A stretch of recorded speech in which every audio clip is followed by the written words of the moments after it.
เจ้าสวัสดีนะเจ้าวันนี้มันปลากาเมล่าแหมแล้วเนาะอันนี้บอลโหรานะเจ้าเราจะมาขยายพันธุ์กันเนาะจ้าเราไม่ต้องไปซื้อละซื้อมันแปลงนะเจ้าเดี๋ยวเมล่าจะบอกวิธีขยายพันธุ์ให้นะเจ้า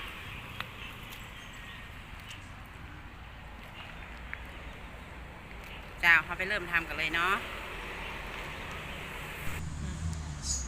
เจ้าอันนี้คือต้นเกาของเปิ้ลนะเจ้าบอลโหราเนาะเนี่ยเจ้าแล้วเราก็มาซับไปทอดนี่นะเจ้าแล้วก็มาใส่ในดินนี่เลยนะเจ้าเอา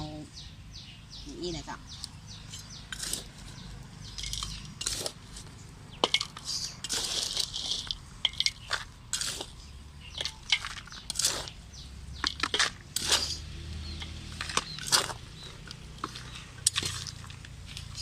ประมาณนี้นะเจ้า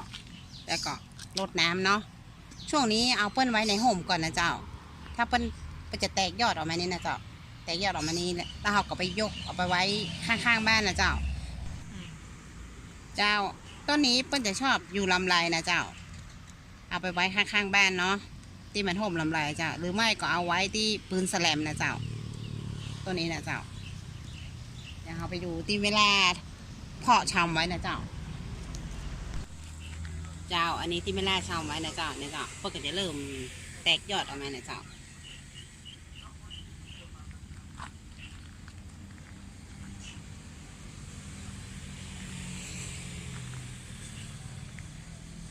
ใครสนใจก็ไปทำนะเจ้า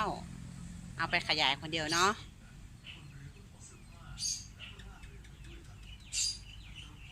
สำหรับคลิปนี้ไม่ล่าไปก่อนนะเจ้าเอาไว้คลิปหน้าหาปลากันใหม่เนาะสวัสดีนะเจ้า